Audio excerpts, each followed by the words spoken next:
Looking for something to read? Well, these are the books that I've written.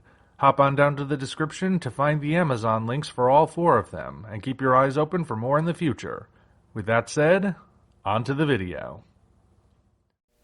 Hello ladies and gentlemen, I'm the Omni viewer, and there are 2 bits of kaiju related news that just dropped, one regarding Godzilla, one regarding Gamera. And I thought I'd just get them both done in one, so this will probably be a quick video, but all the same I think you guys might be interested. Let's start with the Godzilla news, because it's not necessarily anything about a new project, but still something I think people will be interested to know.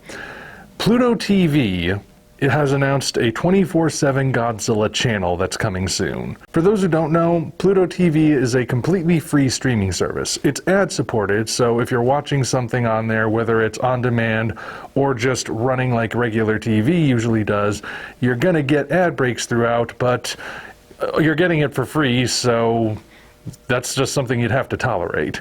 But anyway, they have multiple different themed channels. Some of it is the standard stuff you would expect. Here there's a classic movie channel, a western movie channel, a crime drama channel, an animation channel, an anime channel.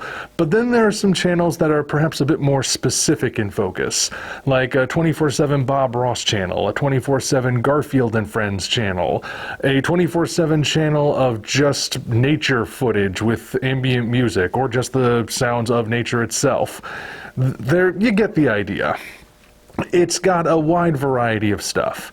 And they just apparently worked out a deal with Toho to do a 24/7 Godzilla channel.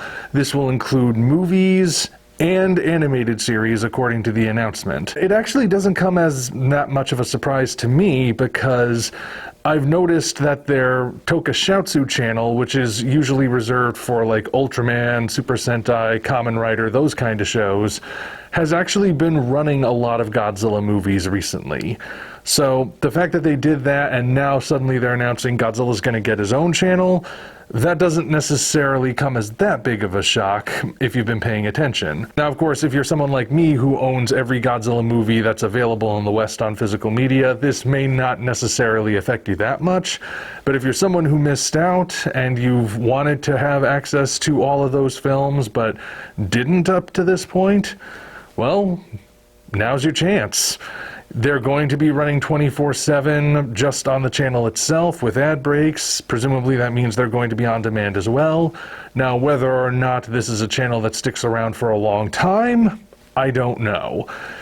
Pluto has dropped certain channels before, depending on how much action they've gotten.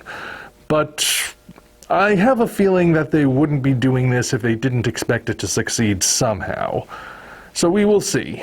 Anyway, that's the bit of Godzilla news. Moving on to the Gamera news, another kaiju has been revealed for Gamera Rebirth, and it is yet another Showa kaiju, one that I'm sure everybody will recognize, Guiron.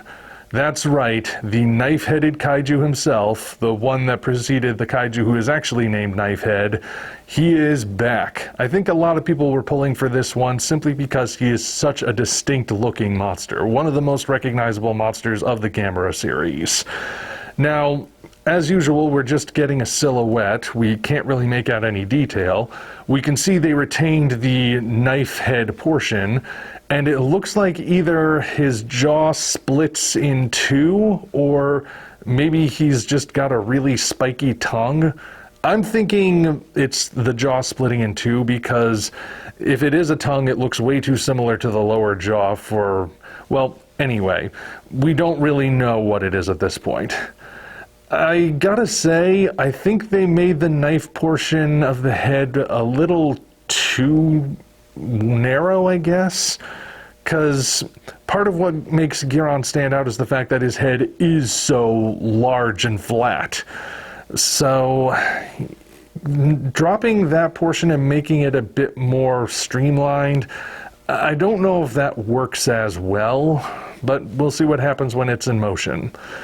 Beyond that, I'm curious how he's going to play into it. I always felt like there was sort of an untapped potential with Guiron, because the original design gave him tusks kind of like Gamera has. And considering his role was to be the protector of the planet he's on, it almost kind of felt like maybe he was supposed to be set up as Gamera's extraterrestrial counterpart. And they could have done something really interesting with that, but I don't think the movie really explored it as much as they could. Not that the Gamera movies of the Showa period were known for exploring especially deep themes anyway. So I don't know if they're going to do anything of that sort in this series. I highly doubt it. It's probably just going to be that Guiron is just, like usual, the latest monster Gamera will have to face. Hopefully they still do him justice anyway, but who knows? So yeah, not quite sure I'm thrilled with the design, at least what little we can make out of it at this point, but Guiron's back. That means there's only one slot left for a monster reveal. If it's going to be an original monster, who does that even leave? Legion, Iris, Viras, and Barugan. Or possibly, is it Garasharp that's the snake who was from the Unmade movie? Or it could be something completely new. I'm starting to feel skeptical that it would be something new, because why would they have this build up and be revealing familiar monsters only to then drop a monster that's completely new? Although, maybe that would make it even more of a surprise. At this point, it's any man's guess, and everybody has their own horse that they would like to see win the race. Me? I'm just hoping this series turns out to be better than other recent animated kaiju works we've gotten. But only time will tell in that regard. But those are the big updates. Godzilla is getting a 24/7 channel on Pluto TV, and Guiron is part of Gamera Rebirth now. Those are my thoughts on the latest news. Now feel free to leave yours in the comments below. Until such time as we meet again, this is the Omni Viewer signing off. Thank you all for watching. If you want to see us keep doing what we're doing, you might consider doing all the usual YouTube things, as well as hopping down to the description to find links to DeviantArt, Patreon, Twitter, and links for the different books in the Tales from the Omni Vault universe. Your support is naturally appreciated. Thank you for watching, and we'll see you next time.